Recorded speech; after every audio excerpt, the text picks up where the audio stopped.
Какво става, хора? Васил Петков, Bitcoin Community, we're online again.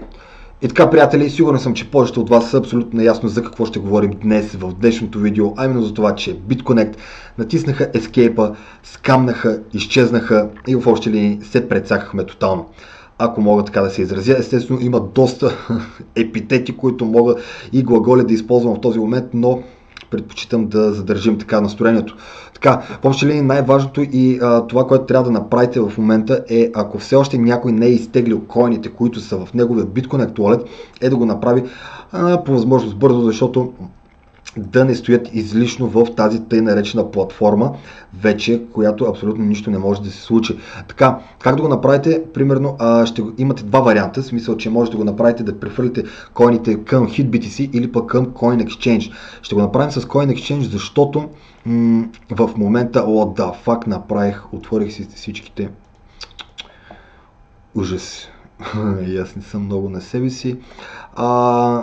Ще го направим с Coin Exchange, защото в момента цената там е малко по-висока и поне да се изкарат някакви къси пари в крайна сметка, ако все още въобще има смисъл от това. Но идвате в Coin Exchange, цъкате на BCC BTC и след това идвате на Deposit BCC. По този начин вие си взимате ето този адрес.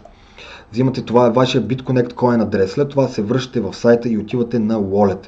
След като отидете на Wallet, идвате ето тук, това е в BitConnect Wallet, а не в Bitcoin Wallet. След това идвате ето тук, штракате един paste, виждате дали няма разстояние отпред, естествено, така.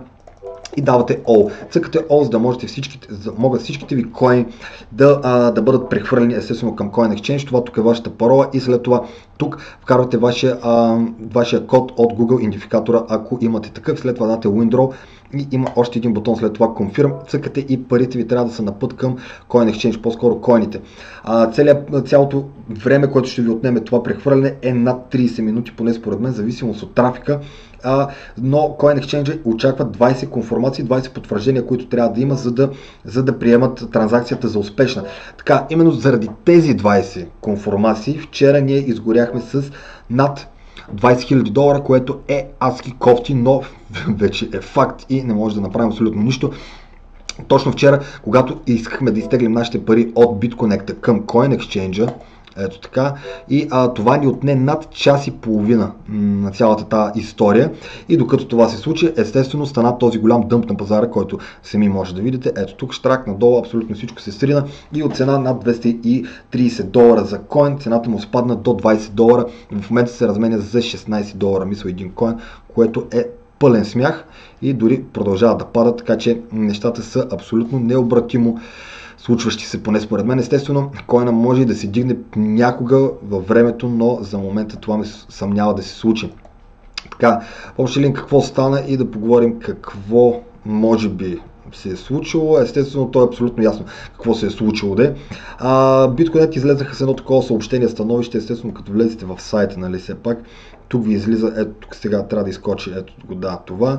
Read More и в това съобщение ви излиза ето тук какво се е случило. Те казват, че затварят своята лендинг платформа. Супер колегиално поснаха един пост, че скамват, което смисъл е пълна простотия.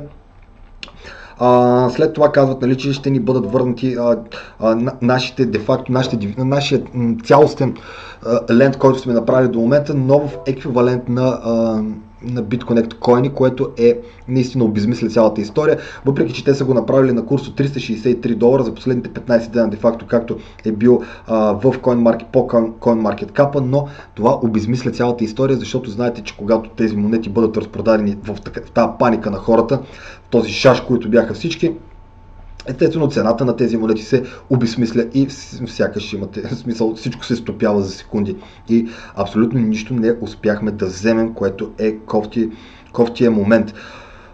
Другото, което казвате е, че не преустановяват работа си заради това, че имали много нападки от пресата и така нататък, заради това, че Тексас са забранили BitConnect в Америка, в тяхния щат, в Тексас и в Северна Каролина.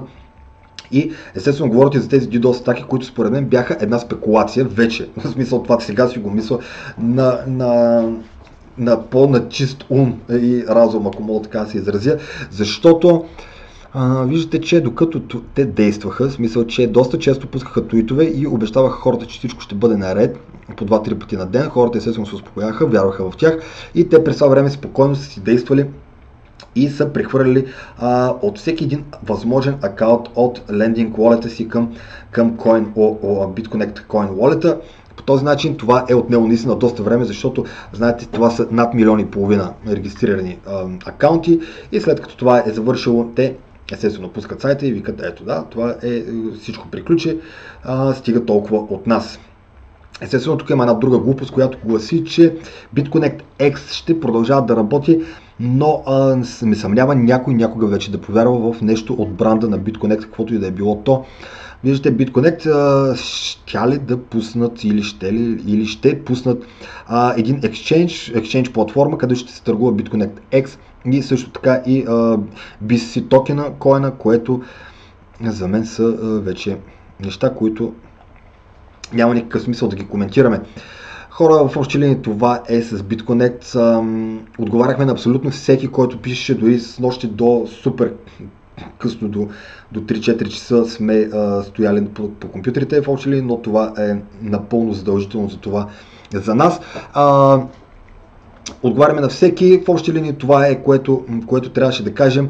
BitConnect is offline again. Не знам.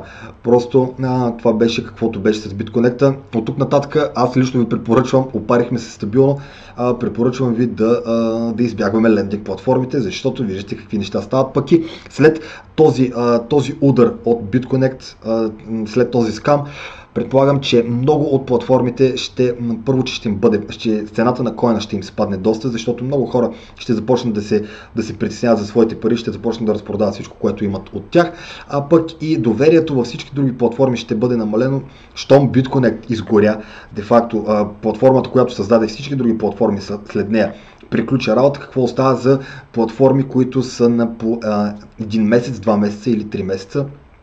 Значи всичко е пълен туш, ако мога така да се изразя и да приключим видеото по този начин.